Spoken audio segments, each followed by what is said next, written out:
அவங்களுக்கு ஆள்வதற்கும் வாழ்வதற்கும் தமிழ்நாடு தேவை. ஆனா எங்களுக்கு அப்படி இல்லை. இது எங்க பிறப்பிடம், எங்களோட உரிமை. வந்தவர்கள் எல்லாம் வாழ வச்ச பரவாயில்ல, ஆள வச்சு. கருணாநிதி அவர்கள் எங்க இருந்து வந்தாங்க?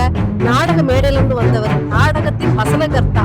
இவங்களுக்கு நடிப்பு ஒரு வம்சத்துல ஜீன்ல ஊர்ல கட்சி வழக்கத்துக்கு இவரை போய் அண்ணன் சீமான் அவர்கள் இவரும் தமிழர் தான், ஐயா எடப்பாடி அவர்கள் தமிழர் என்கிறதுனால அவர் கொஞ்சம் மரியாதையா பேசுறேன்னு தொட்டி தொலைச்சிட்டாரேன்னு கொஞ்சம் வருத்தமா இருக்குது. நம்ம வளங்களை சுரண்டி இருக்காங்க, நம்ம உழைப்பையும் சுரண்டி இருக்காங்க, பாலியல் வன்கொடுமையில இருந்து எல்லாமே பண்ணிட்டு இருக்காங்க, பீடா போட்டுக்கிட்டு போதை மாநிலமா மாத்திக்கிட்டு இருக்காங்க. குரங்கு கூட்டத்தால தாங்க இவருக்கு ஆபத்து. அவன் தொங்கி இவர் மேலேயே விழுந்துருவானான்னு தெரியாது, அவன் கரண்ட் கம்பியை பிடிச்சிட்டு இவருக்கு மேலேயே விழுந்து தொலைச்சிருவானான்னு தெரியாது. இவருக்கு உயிருக்கு ஆபத்தை இவருடைய வாழ்க்கை கூட்டத்தால தான். சின்னத்தை காப்பாற்ற முடியலன்னாரு, இன்னைக்கு அதே விவசாய சின்னத்தை வாங்கிட்டோம். 3% கூட வாங்க முடியாதுன்னாரு, 8% வாங்கி அங்கீகரிக்கப்பட்டுட்டோம். 2000 கூட முதல்வர் ஆக முடியாதுன்னாரு, 2026 முதல்வர் ஆகிட்டோம். இந்த பள்ளி சட்டம் வந்து நமக்கு நல்ல சகுனமா அமையும். இன்னைக்கு ஒரு சிறப்பான நாள் தமிழ்நாட்டை பொறுத்த வரைக்கும். நாம் தமிழர் கட்சியை தவிர எந்த ஒரு கட்சியுமே வந்து இந்த நாளை வந்து கொண்டாடுது. ஏன்னா ஆள்றவங்க எல்லாருமே திராவிடர்கள், அடுத்த மாநிலத்துக்காரர்கள். அவங்களுக்கு தமிழர் மேல இவ்வளவு அக்கறை இருக்கணும்னு, இந்த நாட்டு மேல அக்கறைன்னு கிடையாது. அவங்களுக்கு ஆள்வதற்கும் வாழ்வதற்கும் தமிழ்நாடு தேவை. ஆனா எங்களுக்கு அப்படி இல்லை. இது எங்க பிறப்பிடம், எங்களோட உரிமை, எங்கள் இனம் வாழக்கூடிய ஒரு பேரினம். இந்தியா முழுமைக்கும் வாழ்ந்து உலகம் முழுமைக்கும் வாழ்றதா இன்னைக்கு வரைக்கும் வெளிநாட்டு ஆராய்ச்சியாளர்களே சொல்றாங்க. அப்படி பரவி வாழ்ந்த மக்கள் எங்களுடைய சொந்த இடத்துல நாங்க இதை கொண்டாடுறதை விட வேற என்ன பெரிய மகிழ்ச்சி இருக்க முடியும்? ஐயா எடப்பாடி அவர்கள் வந்து பச்சை தமிழர்னு சொல்லிட்டு இருக்காரு. இல்லையா, அவர் திராவிடர்னு சொன்னாரு, கவனிக்கலையா நீங்க? இப்பதான் ஒரு 2 வாரத்துக்கு முன்னாடி என்னவோ திமுக இல்ல திராவிடம், நாங்க தான் பச்சை திராவிடர்னு அவர் சொல்லிட்டாரு. இவரை போய் அண்ணன் சீமான் அவர்கள் இவரும் தமிழர் தான், ஐயா எடப்பாடி அவர்கள் தமிழர் என்கிறதுனால அவர் கொஞ்சம் மரியாதையா பேசுறேன்னு தொட்டி தொலைச்சிட்டாரேன்னு கொஞ்சம் வருத்தமா இருக்குது. ஏன்னா அவர் வாயாலே அவர் திராவிடன் தான் சொல்றாரு. அதுல உள்ள சந்தேகங்களை சொன்னவர் தான் தீக்கணும். ஆமா, அவங்க பிற மொழியாளர்கள் அதில் அதிகமா இருக்கிறாங்கல்ல தலைவர்களா, அதெல்லாம் இதை விரும்ப மாட்டாங்க. தலைவர்களே பிற மொழியாளர்கள் தானே.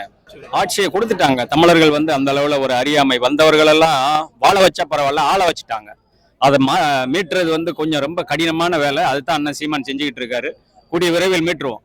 அது அவங்க அழிப்புக்கான ஒரு வழிதான் இது.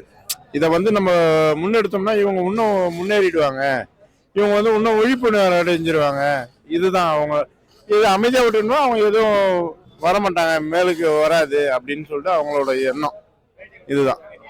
தமிழ்நாடு பேர் வைக்கிறது காரணமாக இருந்து முன்னோர்களை யாரையும் நம்ம கொண்டாடுறது பெருசா பேசிட்டு இருக்காங்க. அதுக்கான காரணம் இல்லாம அதற்கான காரணம்னா அவங்க வந்து அந்த அளவுக்கு இது பண்ணல. அவங்கள வந்து இவங்க கட்சியை வளர்க்கறதுக்கோசம் அவங்கள முன்னிறுத்துறாங்க, அவ்வளவுதான். அவங்களுக்கு திராவிடத்தை வளர்க்கறதுக்கோசம் அவங்க முன்னிறுத்துறாங்க, அவ்வளவுதான். இதுக்குன்னு போராடினவங்க வேற ஆளுங்க. இவங்க வந்து போராடல, தமிழ்நாட்டுக்கோசம் போராடினவங்க வேற, இவங்க வந்து பேர் மட்டும் வாங்கிக்கிறாங்க, அவ்வளவுதான். இன்னைக்கு வந்து நவம்பர் 1 மாநாடான சீமான் தலைமையில இங்க நடந்திருக்கு. இந்த மீட்டிங்ல வந்து உங்களை மாதிரி இளைஞர்கள் வந்து நிறைய பேர் வந்திருந்தாங்க. இந்த மீட்டிங் வந்ததுல அண்ணன் சீமான் பேச்சை கேட்டது உங்களுக்கு என்ன ஒரு புரிதல் வந்து? இது வரைக்கும் எனக்கு இந்த நவம்பர் 1 தமிழர் நாள் தெரியாம இருந்தது. இந்த கூட்டத்துக்கு வந்ததுக்கப்புறம் தான் சீமானால எங்களுக்கு இந்த மாதிரி நவம்பர் 1 தமிழர் நாள், நம்ம முன்னோர்கள் இவ்வளோ கஷ்டப்பட்டாங்க தெரிஞ்சுது. இது இல்லைன்னா நேற்றுக்கு திராவிடர்கள் கையில் போய் இந்த மாதிரி ஒரு விஷயம் அவங்க தான் கண்டுபிடிச்சதாவே சொல்லியிருப்பாங்க. அதனால சீமானுக்கு நன்றி சொல்கிறேன். இது வந்து இன்னும் தொடரணும்னு நான் வேண்டிக்கிறேன். நிறைய யங்ஸ்டர்ஸ்லாம் இப்போ வந்து போதைப் பொருளுக்கு அடிமையாக இருக்கிறாங்க. இவரோட பேச்சை கேட்டு இப்போ கொஞ்சம் நிறைய பேர் வந்து திருந்தி இருக்காங்க. அது ரொம்ப மகிழ்ச்சியாக இருக்குது. அப்புறம் அதேமாரி இந்த சினிமா திரைக்கதை வச்சு அவங்க பின்னாடிலாம் நிறைய பேர் போகிறாங்க. அதை கொஞ்சம் மாற்றிக்கணும். அது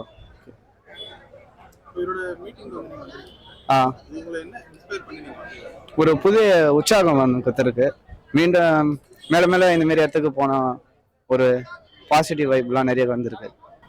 அவருடைய பேச்சு ரொம்ப எனக்கு பிடிச்சிருக்கு, அதனால வந்திருக்கு.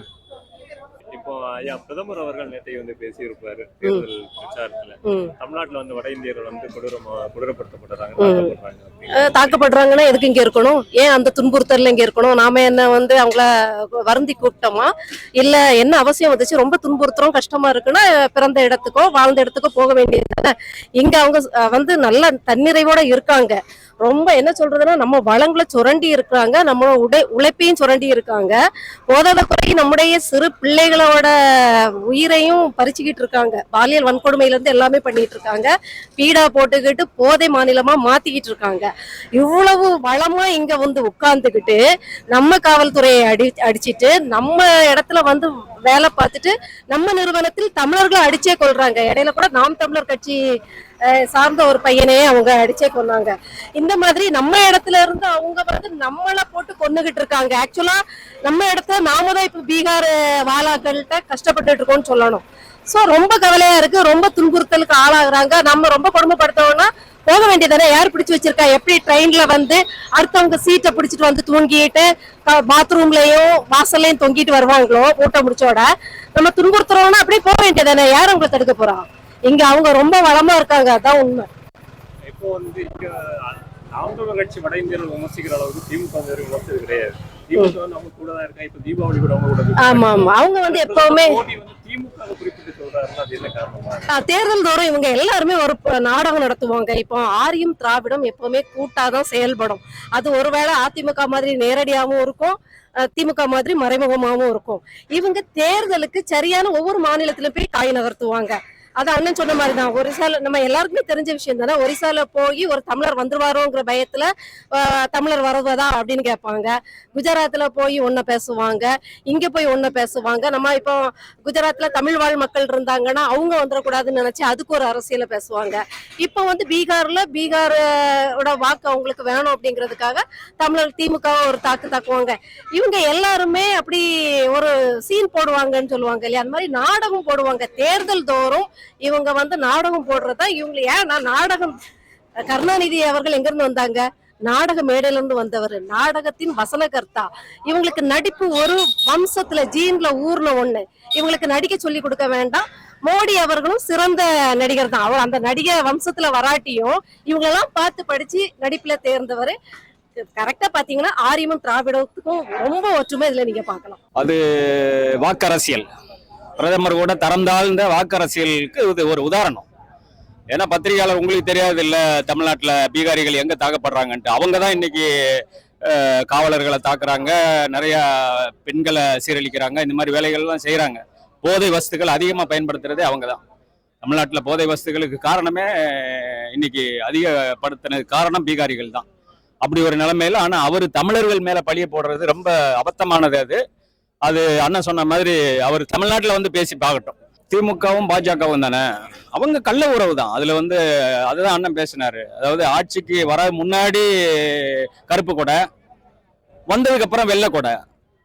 2026 தேர்தலில் வந்து அவங்க எதிர்முகமா இருக்காங்க அப்படிங்கிற மறைமுகமான கூட்டணி தான் அவங்களது.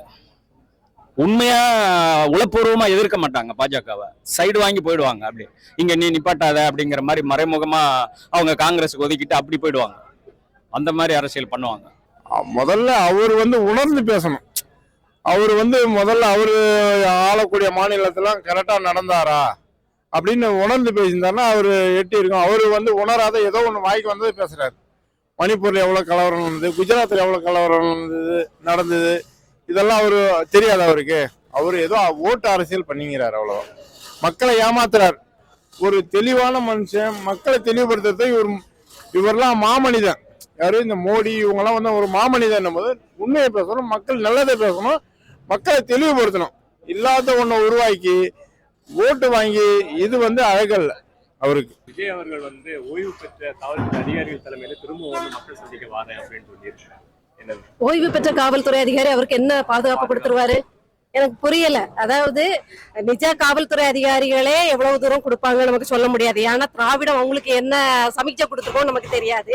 இப்படி இருக்கும்போது ஓய்வு பெற்ற காவல்துறை அதிகாரி எப்படி அவங்கள கட்டி காப்பாத்துவாங்கன்னு தெரியல. மக்களை சந்திக்க ஏன் இவங்க இவ்வளவு பாதுகாப்பை தேடுறாங்கன்னு நமக்கு புரியல. உண்மையில அவருக்கு ஒரு கூட்டம் கூடுது, அதுவும் குரங்கு கூட்டம் கூடுது. இந்த குரங்கு கூட்டத்தால தாங்க இவருக்கு ஆபத்து. அவன் தொங்கி இவர் மேலேயே விழுந்துருவானான்னு தெரியாது, அவன் கரண்ட் கம்பியை பிடிச்சிட்டு இவருக்கு மேலேயே விழுந்து தொலைச்சிருவானான்னு தெரியாது. இவருக்கு உயிருக்கு ஆபத்தே இவருடைய வாழ இருந்த கூட்டத்தால தான். அதனால ஒருவேளை காவல்துறை அதிகாரி அப்படின்னா அவர் ஒரு காவல்துறை அதிகாரி எல்லாம் நிர்ணயிக்க கூடாது. ஒட்டுமொத்த எத்தனை காவல்துறை அதிகாரிகள் ரிட்டையர்மெண்ட் வாங்கியிருக்காங்களோ, எத்தனை ராணுவ அதிகாரிகள் ரிட்டையர்மெண்ட்ல ஓய்வு பெற்றிருக்காங்களோ, அவ்வளவு பெரிய படம் போட்டாதான் இவரையே இவருக்கு ரசிக கூட்டத்துல இருந்து காப்பாற்ற முடியும். ஆமா, இப்பதான் நானும் அறிஞ்சு கொஞ்சம் சந்தோஷமா இருக்குது. ஏன் சந்தோஷமா, ஒரு மனிதன் கஷ்டப்படுறதுல நம்ம சந்தோஷப்படக்கூடாது அப்படின்னு நினைச்சாலும் ஒரேடியா புரோக்கர்த்தனம் பண்ணி அதிமுகவுக்கும் சாதகமா பேசுறது, திமுகவை எதிர்த்து பேசுறோங்கிற மாதிரி எதிர்த்து பேசுறது, அப்புறம் அங்கேயும் கொஞ்சம் புரோக்கர்த்தனம் பாக்குறது, புதுசா வந்த தாவேகா கட்சி கொஞ்சம் அள்ளி தந்துராதான்ட்டு அதுக்கு கொஞ்சம் சப்போர்ட் பண்றது, ஒரு திரை கவர்ச்சி எவ்வளவு மோசமானதுங்கிறது எல்லாருக்குமே புரியும். அப்போ ஒரு மக்கள் மத்தியில ஒரு இன்ஃபுளுசரா அறியப்படுகிற ஒருத்தர் ஒரு சினிமாத்தன கவர்ச்சிக்கு இவ்வளவு ஆதரவு தெரிவிக்க கூடாது. போதாத குறைக்கு அதிமுக துப்பாக்கியால சுட்டு கொன்னதை வேடிக்கை பார்த்த அதிமுக ஆட்சி, அத்தனை ஊழல் லஞ்சத்துல திளைச்ச அதிமுக ஆட்சி, விவசாயிகளை இதே மாதிரி பாடாப்படுத்தின ஆட்சி, பாஜகவோட கரங்கோத்த ஆட்சி, ஒன்னும் அந்த திமுகவும் அதிமுகவும் ஒண்ணுக்கு ஒண்ணு சளைச்சதில்ல. இப்படிப்பட்டது எப்படி திமுகவும் ஒருத்தர் வெறுத்தா, அவர் நல்லவரா இருந்தா அப்படியே அதிமுகவையும் வெறுக்கணும். அப்படின்னாதான் அவர் நல்லவர்.